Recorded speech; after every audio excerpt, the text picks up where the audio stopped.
Сиздер «Мен жана дүйнө» аттуу программаны угуп жатасыздар.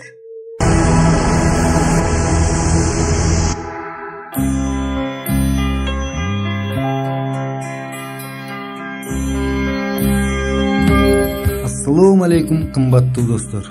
Сиздерге Кудайдын кудурети тийсин. Микрофондо Кемелбек Жуманазаров жана Гүлайым Жаманкулова. Качан биз сиздер менен эфирде кайрадан жолугушканыбызда биз жагымдуу толкунданууга батабыз. Биздин бүгүнкү берүүбүз эмне тууралуу?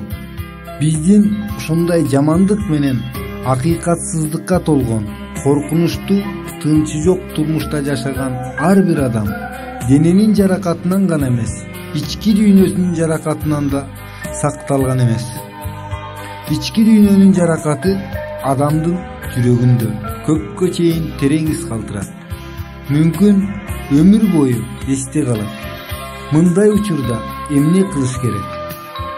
Адам кантип өзүнүн жараланган ички дүйнөсүнө жардам бере алат? Берүүбүздүн биринчи 8-10 мүнөттүн ичинде мына ушул жөнүндө сөз болот.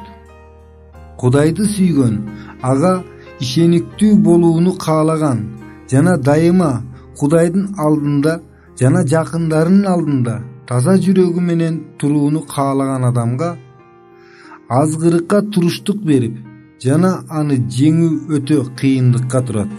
Адам кантип өзүн булгабастан руханий коопсуздукта боло алат жана мунун өзү деги мүмкүнбү? Бул жөнүндө берүүбүздүн экинчи бөлүгүндө руханий ой жүгүртүүгө чакырабыз.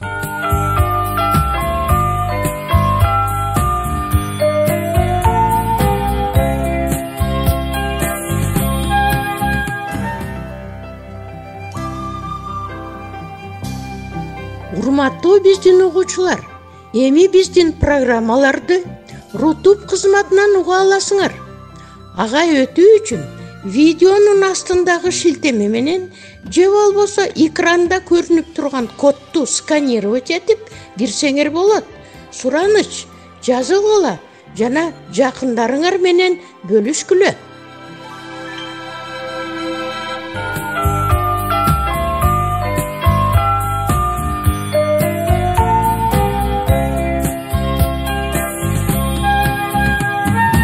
Жыгылып, тизеси сыйрып алып, кичинекей балдар адатта апасын көздөй чуркашат.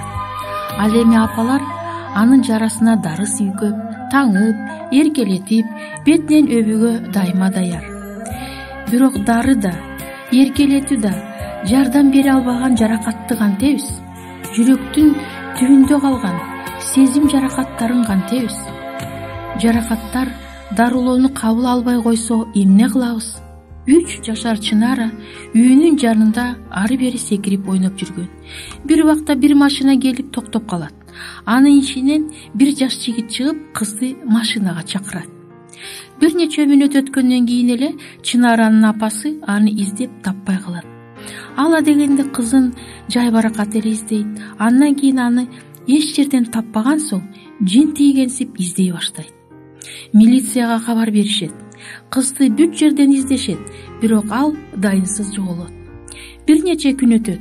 Чынара жашаган үйдөн 40 мүнөттүк басык жерде бир жайланышкан коруктуда куштарды изилдөөчү адистер группасы сейилдеп жүрүшкөн. Алар бир убакта токтоп калышат. Жакын эле бир жерде ыйлаган баланын үнү угулуп жатты.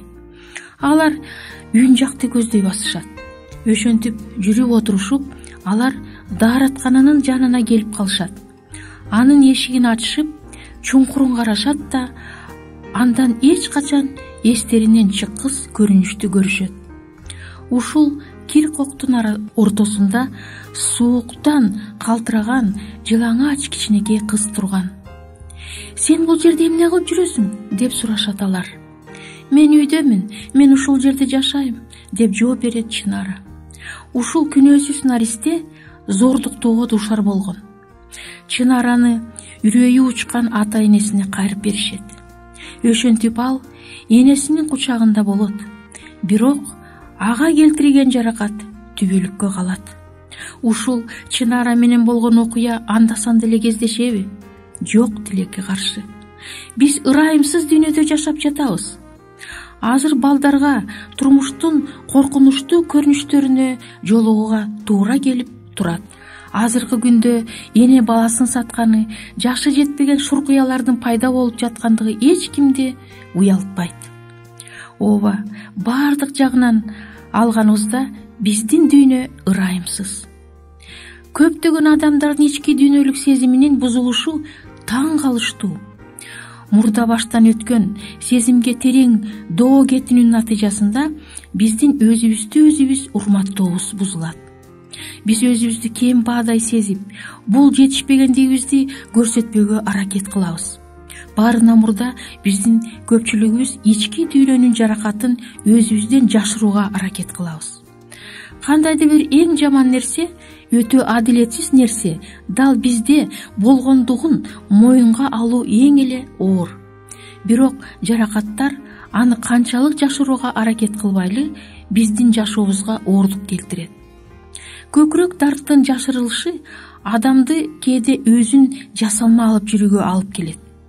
Алар өзүлөрүн жакшы киши катары көргөзүүгө, башкаларга жакшылык кылууга абдан аракет кылышат. Бирок бул алардын колунан келбейт окшойт. Себеби алар өзүлөрүн эч качан жетишилерлик жакшы сезишпейт же эч качан тынчтыкка жетишпейт. Жашылган дарт адамды өтө сезгич кылат. Мурда алар сүйүүнү жана түшүнүүнү табууга аракет кылышкан, бирок ырайымсыз жазаланышкан.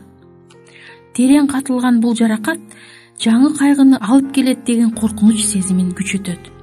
Кээ бирөөлөр кайгысын көрсөтмөөгө койсо, кээ бирөөлөр жашырышат. Бирок эки учурда тең жаракаттар катылуу, айыкпаган, азаптуу. Катылуу жаракаттар адамдарда корку сезимин пайда кылат. Качандыр бир кезде алар курмандыкка кабыл болушту. Бул аларды учурду пайдалана албастыгына жана акырында курмандыкка учурарына ишендирди. Эгер качандыр бир кезде силер кандайдыр бир коркунучтуу нерсеге дуушар болсоңор, эми ошол жоготуунун ордун толтуруу силерге мүмкүн эместей көрүнөт. Эми ошол нерсе силерге эч качан тынчтык бербесине силер толук ишенесиңер. Ошого карабастан эң эле терең жаракаттарды да айыктырууга мүмкүн. Кордолгон сезимди жана маскараланган кадырды калыбына келтирүүнүн жолу бар. Кудайдын ырайымдуулугу менен өзүбүз табууга жардам бере турган жолго түшүү биздин колубуздан келет. Теңир биздин каардуу учурдун курмандыгы болбостон, анын окуучулары болушубузду каалайт. Эң алды менен биз өзүбүздүн кыйынчылыктарыбызга жана көкүрөк дартыбызга чынчыл жана ачык карашыбыз керек. Биз кечирүүнү үйрөнүшүбүз керек. Ал эми бул болсо оңой эмес. Бир адам өзүнүн таптакыр күтүүсүз жерден эле ушунчалык ачууга толуп чыгаарын байкай баштайт. Бул эмнеден болорун түшүнбөйт. Ал сыйынып, жазууларды окуйт, бирок бул улана берет. Акырында ал адиске кайрылат. Ал өзүнүн бала кезин эстей баштайт. Көбүнчө жогорку класстагы спорт сабактарын эстейт.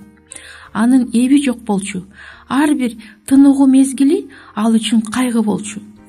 Алдуу күчтүү балдар аны кыжырына тийип мазакатташчу. Ал эми калгандары аны шылдыңдап күлүшчү. Эми канча жылдар өткөндөн кийин ошол көрүнүштөр анын аң сезиминде ойгоно баштайт. Ал өзүн кыйнаган ошол балдардын аттарын, кебетелерин да эстейт. Ошого караганда жашында башынан өткөн ушул кайгылар анын ачуусунун себеби болуш керек. Тажрыйбалуу адис ага эң жөнөкөй көнүгүүнү жасоону сунуш кылат. Ал өзүн ызаланткан балдардын ар биринин атын айтып, Кудайдан алар үчүн мындай деп кечирим сураш керек. Кудайым, мен урматты кечирүүнү суранам. Ильясты кечирүүнү суранам. Бул анын көкүрөгүн оорутуп жатты, бирок сыйынуунун аркасында чын ниетинен кечирүүгө жөндөмдүү экендигин сезет жана Теңир анын көкүрөк дартын акырындык менен айыктырат.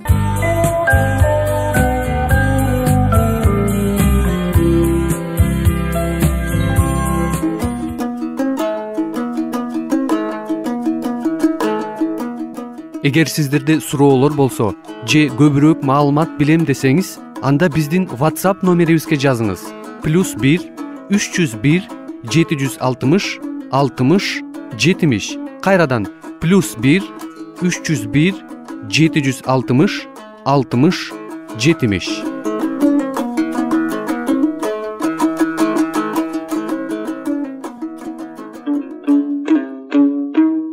Сиздер Мен жана Дүйнө аттуу программаны угуп жатасыздар. 1 мүнөттөн кийин биз сиздерди эң маанилүү сөзгө чакырабыз.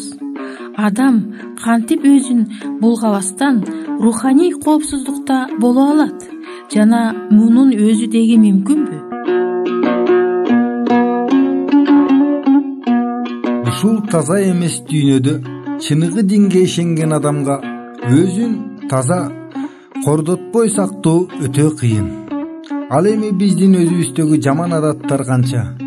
Кээде биздин оюбузду окуп, кылган кылыктарыбызды көрүп, жана биздин ар бир сөзүбүздү угуп турган Кудайдын алдында эң эле уят. Качан биз Кудайды сүйүп, жана бул жашоодо бизди ал гана жолдоп жүрүш үчүн өзүбүздү ага бергенде, шайтан бизди тебелеп салууга даяр. Ал бизди ар кандай азгырыктар менен чырмап алууга аракет кылат. Ошондуктан адам дайыма азгырыкты тосуп, аны жеңүүгө даяр турушу керек. Коопсуз болуу үчүн ал өзүнүн руханий куралын дайыма даяр сактап турушу керек. Жана күндөн күнгө руханий күчүн өстүрүшү керек. Бул мүмкүнбү? Албетте, биз өзүбүздүн ишенимибизди чындап жана ички дүйнөбүздүн чебин бекемдей алабыз. Бул экөөбүз үчүн кубанычтуу кабар, досум. Кудай биздин ишенимибиз күчтүү болуп, ага душмандарыбыздын таасири тийбеш үчүн зарыл болгон нерсенин баарын жасаган. Кудай бизге өзүнүн ыйык сөзүн берген. Жана дал ошол сөз бизди жеңилгиз кылат.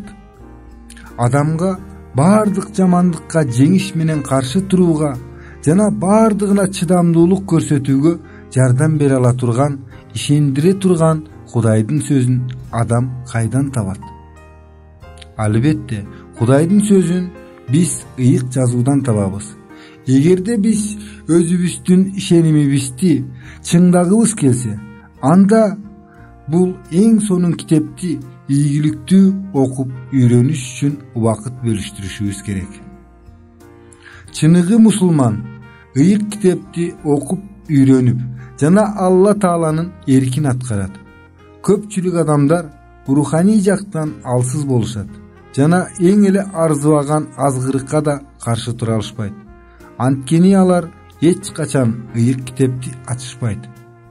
Өзүнө Тооратты, Забурду жана Инжилди камтыган ыйык жазуу, башка сөз менен айтканда Библия деп аталат. Бул грек сөзү китеп дегенди түшүндүрөт. Ошондуктан менин мусулман туугандарым, ыйык жазуу Библияга ишеним менен мамиле кылыш керек. Жана биздин бүт тарабыбыздан курчап турган жамандыкка каршы туруш үчүн андан күч алышы керек. Көпчүлүк адамдар ага кызыкпагандарын же аны окуганга убакыт жок экендигин айтышат. Бирок телевизор көргөнгө, газета окуганга же дагы бир башка нерсени жасоого убакыт табышат. Натыйжада алар ушул акыркы күндөрдүн арамза жана күчтүү күнөөсү менен ийгиликтүү күрөш жүргүзүү үчүн муктаж болгон жардамды алуу мүмкүнчүлүгүн колдон чыгарып жатышат. Мүмкүн сиз кокузунан Кудайдын сөзүнүн күчүн эч качан сезбеген адам болуп жүрбөңүз. Мүмкүн бактысыздык сиздин Библияга кандай мамиле жасаарыңызда же аны кандайча окууруңузда болуп жүрбөсүн. Өтө эле көп адамдар ыйык китепти окууну кокусунан гана болгон бир иш катары көрүшөт. Кээ бир адамдар ыйык жазууну кандайдыр бир тумар катары же өзгөчө проблемалардын жообу жазылган сыйкырдуу китеп катары көрүшөт. Анан алар анын барактарын кош көңүл баракташып, алардын муктаждыгын канааттандыра турган кандайдыр бир таң каларлык мисал издешет. Бул мисалды таба алышпай, алар иренжип жана жини келип китепти арытыртышат. Бул эң сонун китепти минтип окуу жобосу жарабайт. Бул китепти окуунун башка жакшы жобосу бар. Бул жобону белгилүү окумуштуу динчил сунуш кылат. Бул кеңештер силер үчүн да эң пайдалуу. Мына ошондо досум, ыйык жазуу бул өзүнө тарткан эң кызык китеп экендигин жана сиз качандыр бир кезде окуган китептердин эң жакшысы экендигин сиз түшүнөсүз. Анда эмесе аны окууну эң жөнөкөй китеп болуп эсептелген Марктан ыйык Инжил деген китептен баштагыла. Аны окугула. Бул китеп окууга жеңил жана жөнөкөй экендигин көрөсүңөр. Бул китепке Исанын жашоосу жана өлүмү жөнүндөгү эң алгачкы жазуулар киргизилген. Андан кийин Матвейден ыйык Инжил китебин окугула. Бул китеп Марктан ыйык Инжил китеби жазылгандан бир нече жыл кийин жазылган жана анын дээрлик ар бир сабын кайталайт. Ошондой болсо да Матвей ага толуктап Марк калтырып кеткен Исанын көптөгөн окууларын киргизет. Матвейден ыйык Инжилден кийин Лукадан ыйык Инжилди окугула. Апостол Лука адиси боюнча врач болгон. Ошондуктан анын китебинде адамга болгон гумандуулук темасы байкалат.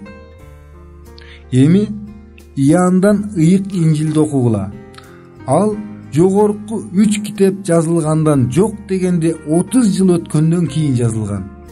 Бул 4 китепти окуп, силер биздин куткаруучубуз Исанын жашоосу жана өлүмү тууралуу билесиңер. Бул силердин жашооңордогу эң бир сонун күндөрүнүн бири болот.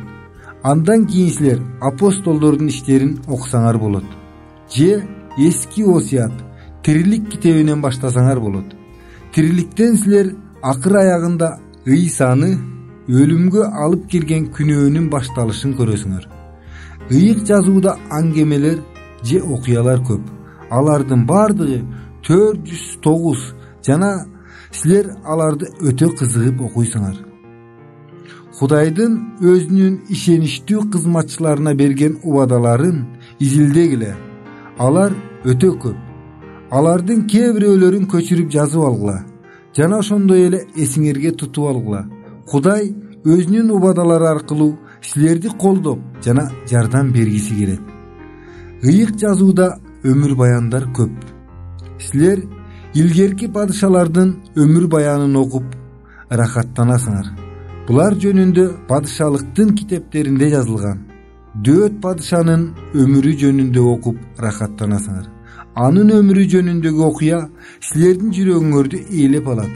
Инжилде Исанын өмүр баянынан тышкары көрүнүктүү өмүр баяндардын бири болуп апостол Павелдин өмүр баяны эсептелет. Ал Кудайдын сөзүнүн атактуу таратуучусу болгон жана биздин замандын биринчи кылымындагы шаарлардын чалыкпаган дин таратуучусу, миссионери болгон. Ошентип ыйык жазуу бул ой жүгүртүү үчүн болгон китеп. Ушул ыйык китеп аркылуу Кудай силер менен сүйлөшөт. Эгер силер көңүл коюп окуп жана окуганыңардын же бир ырларынын үстүнөн жакшылап ойлонсоңор, силер сыйланасыңар. Мындай учурларда ыйык жазуу жаркырап турат. Акырында качан силер аны жапканыңарда, силер Кудайдын жанында тургандай сезим келет.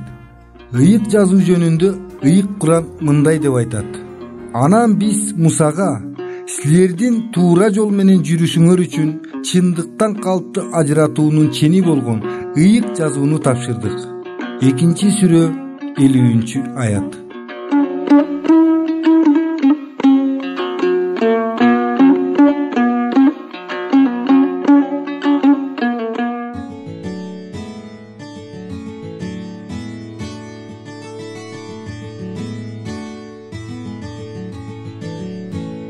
Урматтуу угармандар, биз сиздерди ыйык китептерди изилдөө боюнча кызыктуу курстарга чакырабыз.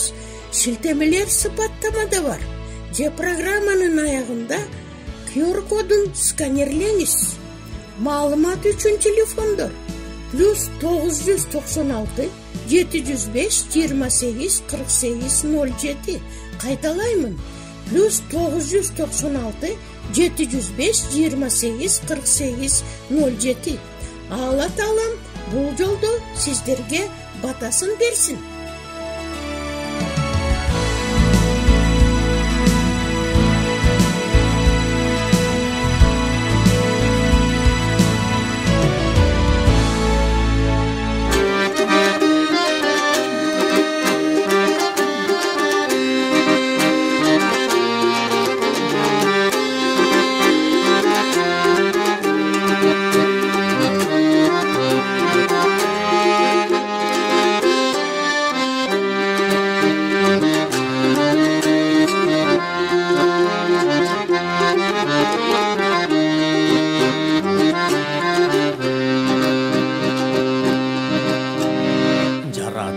Жалгыз Кудай өзүң гана түбөлүк өмүр бердиң. Теңир мага канчалык адилетсиз күнөө кылдың. Бардыгын кечиргенсиң, жаппай жала өзүңдөй кечиримдүү болоюнчу. Арбак рухуңа толоюнчу. Айтканың мен аткарым ата кебай. Мен сенин сүйгөн улум, мен сенин сүйгөн улум болоюнчу.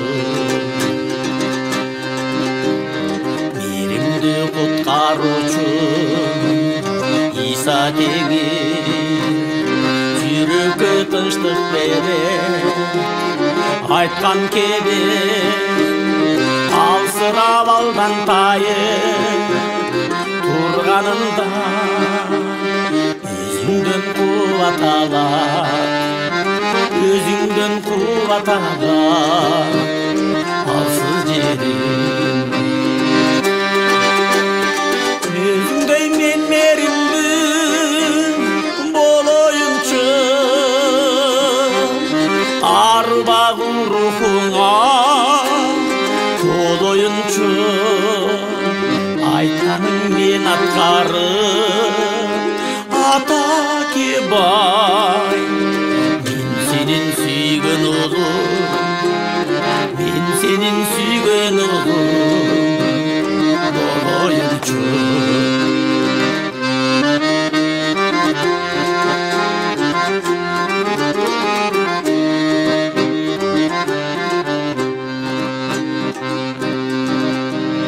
Даңктасын теңир сени бүткүл алат.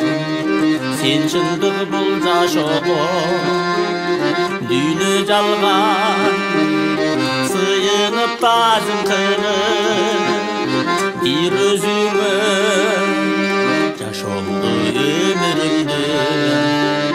жашоомду өмүрүмдү сага арнайм. Өзүңдөй адилеттүү болоюнчу. Арбак рухуңа толоюнчу. Айтканың мен аткарым ата кебай. Мен сенин сүйгөн улум, мен сенин сүйгөн улум болоюнчу. Өзүңдөй адилеттүү болоюнчу. Арбак рухуңа толоюнчу. Айтканың мен аткарым ата кебай. Мен сенин сүйгөн улум, мен сенин сүйгөн улуң болоюмчу.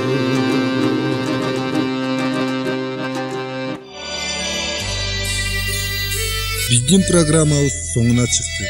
Көңүл бурганыңыздар үчүн сиздерге чоң ыраазылыгыбызды билдиребиз. Сиздер менен дагы кайрадан аба толкунунда жолугушабызго деген үмүттөбүз. Саламатта болуңуздар.